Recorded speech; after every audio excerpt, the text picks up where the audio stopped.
Ayaw mo kay buong nga akong tingog doon ay epekto kay niyatong niyaging Sabados gabi niyadto ko sa buhisan sa Our Lady of Help Christian Community o Paris. Niya pag naogin ako mo gyud pagbundak sa mga kusog nga uwan. Latunon pa man padulong sa ilang ganda na to o kining seminar or building for mga okupan, mga yugto kasama niya. Mana perti na kong basaa, yari yung ko pasiluon na nagwan, na sorry nga nga kong tingog karon. Hindi kayo tingkas. Kanya nadawat na ninyo ang atong article of ex opere operato o ex opere operantes. Nga ang pare na siya isa lang mortal. Biyahe siya layo. Pagkabot niya, Domingo na sa kadlaw. Niya, responsibilidad niya pagbisa. Pero na siya isa lang mortal. Magkamisa ba siya? Kamisa. O palido ba ang iyang misa? Palido iyang misa. Kay kanang ex opere operato, ang gahom sa sakramento wala diha sa pare. Ang naangkot sa pare, ang iyang pagka-representante ni Kristo ang labong pare. Pero ang gahom, gikan yun mismo ni Kristo. Niya kaya nagbisama siya, kana siya sa lang mortal, kasa sa sakrilihiyo. Kay, sagrado pa nagsakramento. Niya nibisama siya nga dili takos. Pero nga itong question kung balido ba, itong nanimba na Domingo ma, nangalawa, balido ba ang misa? Balido. Kaya ex opere operato. Ang usa sa example sana na sa Juan 11, 50-51. Si Caipas, labang pare, kautan, lutos, nagtigom o mga kakong saksi, karon na gyud pag konbikto ni Kristo sa kamatayan. Sa ito pa, si Caipas, diya siya sa estado sa akong sala.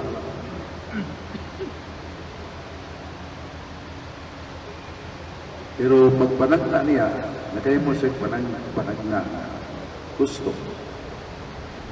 Yun siya nga pamumuhibaw na maayo ng usa ka tao mamatay aron pagluwas sa nasa.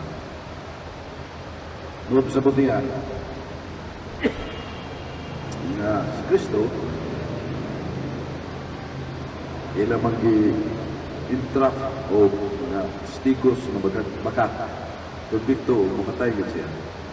Pero naging po siya prophecy nga maayo alam kaninyo kanatong mga Hudiyo na doon na yung sa kataong kamatay alang sa atong kaluwasan. So that prophecy is sublime, correct. So, magtagad ang Diyos sa iyang dautang kinabuhi. Palito niyang prophecy. Marang ex opere operato.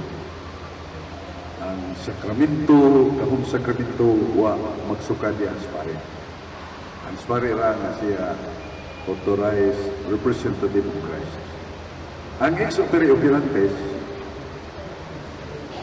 ang merito na madawat na ito gikan sa atong may buhang, magagad sa atong timos nga intensyon o atong pagpasakit. Na sa Lucas 21:1-2, ang tiyuda, pobre kayo. Dohara ka sintabo. Ilang sintabo dito mo palit ng paan. Palisan. Pero yung gihuro paghatag. Mananingon si Jesus sa tanang nihulog o halag sa sudanan sa mga halang. Kining biyuda mo'y nakahatag labing dako. Ay dako ng sakripisyo pero wagda siyang patuo ihalan niya tanan. So, ex opere operante sa ito pa, daghan mang utang na to sa halangan, utang na sa halangan. Mga pinuntil ng kwarta, daghan. Pero ang iya doon kasintapo. So, ang iyang merito mas nako. Tungod siyang timpos na pagtuo o ipagkapinan yung kasakit kay kinahanglan ba siya itong kwarta. So, muna nga na ex opere operantes. Sa ito pa, the measure of merit that a person gains because of the intention and the sacrifice coupled with that action. Muna nga na ito, ex opere operantes. Sa marong nga ni ata, sa bagyo, sa buwan, by the way, niya tumiyagin. Dos, Martes, Lunes, Uno, wako kami kay doon mo kung dito mga kay ibalita man. Mali, ang Nobyembre 1, Todos los Santos, Nobyembre 2. O niya, ayaw ko paambit karon ang kinabuhi na to is Catholic Faith Defender. Nga daghan ang mga tao nga testimonyo na natabangan ni sa among pagtuo, nalikon o nagpadayon ni sa pagtuman sa mga tulumanon sa Diyos tungod sa panudlo sa Catholic Faith Defenders. Buot pa sa buot, nag-autang sila na itong buot. Nag-autang sila na itong buot kay kadawat mas panalangin. Pero kita yung mga safety, malagmet na limutan. Yakinan na may maniguro tas kaluwasan. Isa nagsulti na si San Pedro. 2 Pedro, Kapitulo 1, versikulo 10.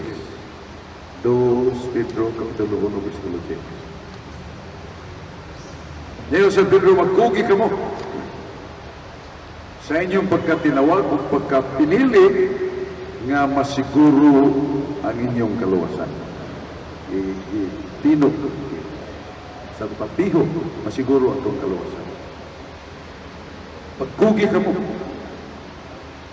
kay kinahanglan nga magkugi tungod kay kamo tinawag o pinili sa Diyos. Nga masiguro, siguro yun ang atong kaluwasan. So mo na nga, dili na mo kumpiyansa, kasi ang naminaw na to sa atong mga pagkikbulong, natandog, nabago, sa gracias Ginoo. E gracias ni Ginoo pinag. Ono Timoteo 2:23, niya San Pablo, ayaw mo pag-apil sa mga way hinungdan, pinurong o pinuang naman tubig, kay hinungdan ni sa away. Hinoon, kung mo-apil mo nini, kinanglan magpatun mo sa kaligdong, kaagrop, kaya mo may baong ang grasya sa Diyos mulihot, aron nga kanang tao nga masinupakon,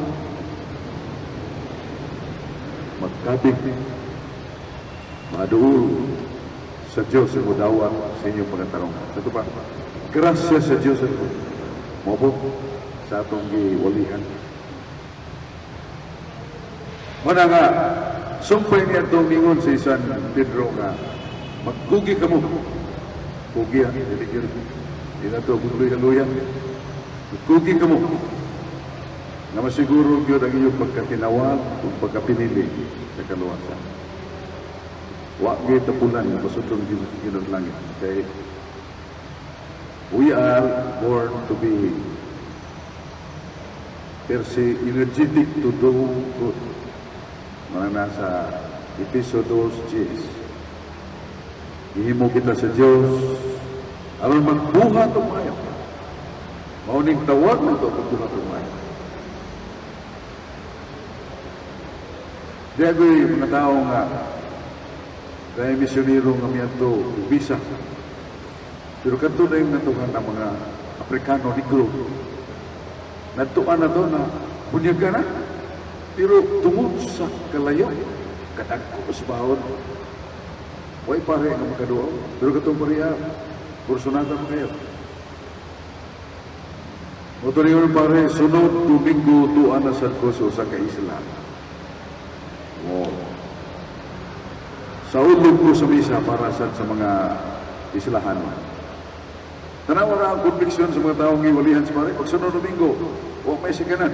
Ipuntos nila plastic ila sila nang lawit. Di lang kay dako kang bawon, tunay mga iyo. Wa sila mahadlok, ilang kakugi ng agdan nila makakalawat kung di sila wa sa Ginoo. Ha? Way sikanan. Tapos kira kubaw ang mga sakayan, lagbit nga, malunod. Pero ang ilagi ilis, langoy. Pulos mas lang pananagat, langoy. Putos lang lang rin na pagkabot ito. So, loob sa uga, simple sila. Ibu mo pare. Mauni matawanan na limba sa Miyagi Domingo. O niya, sa Sirag City 40, sa Duay version, dinumdumi tao ang imong katapusan. Aron dili ka magkasala hangtod sa katunayan. Dinumdumi tao ang imong katapusan.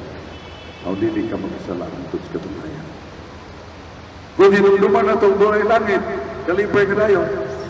Kung hinumduman na itong doon ay impino ka sakit, mulay katapusan. Mag-amping tayo. Sagot sa kanindot sa okasyon, kung ay kong matas ginoong kabaliban.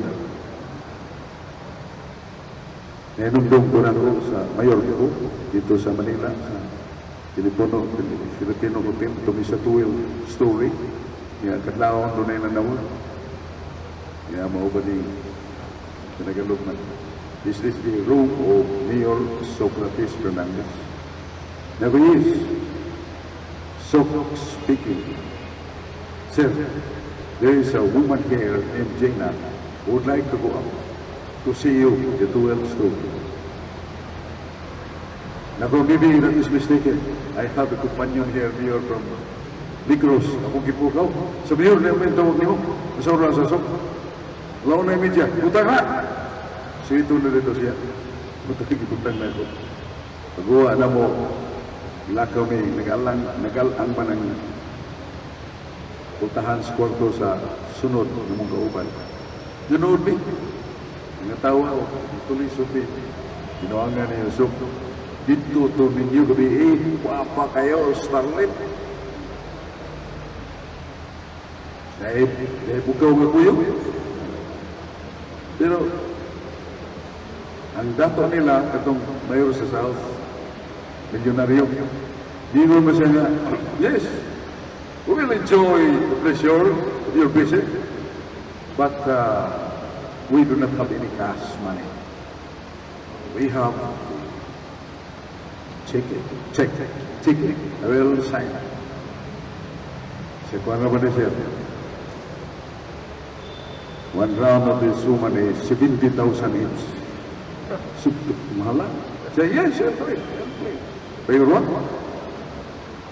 We need cash, not your checking. Mga kontak cash.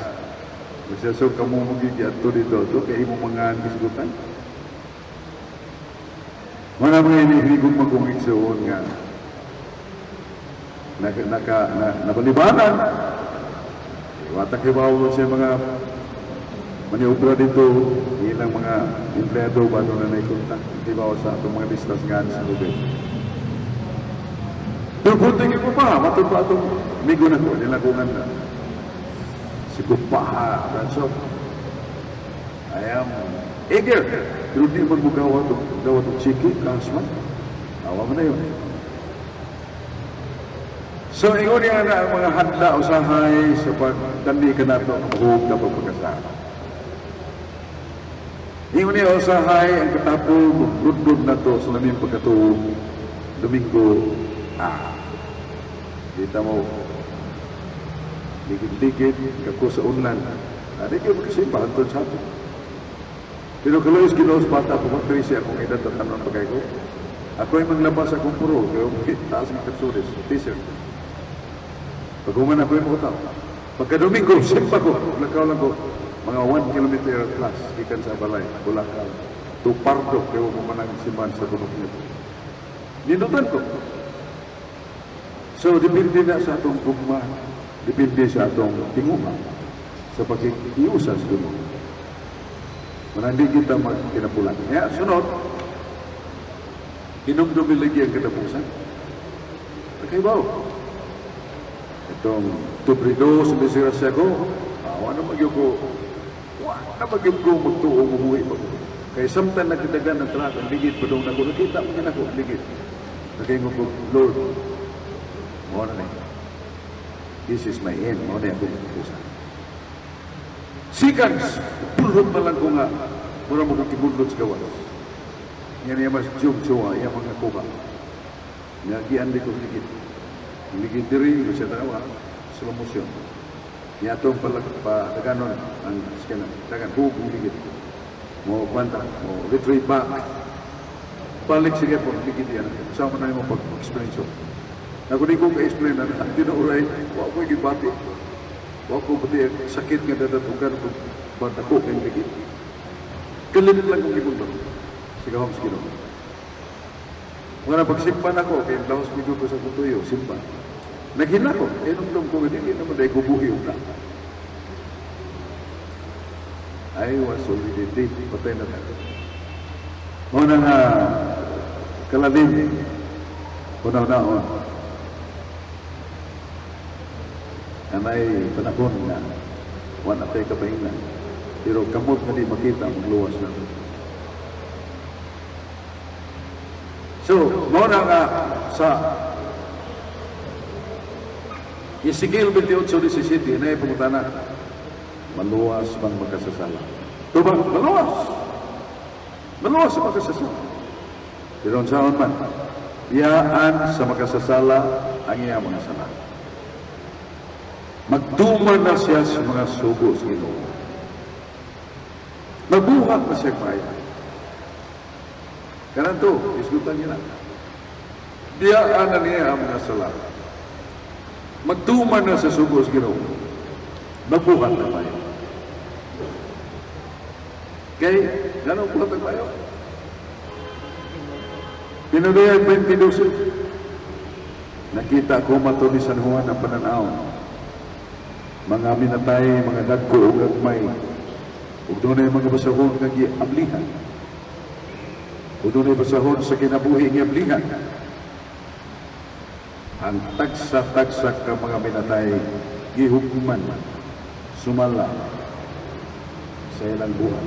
Sumala sa ilang buhay. Pinadayag.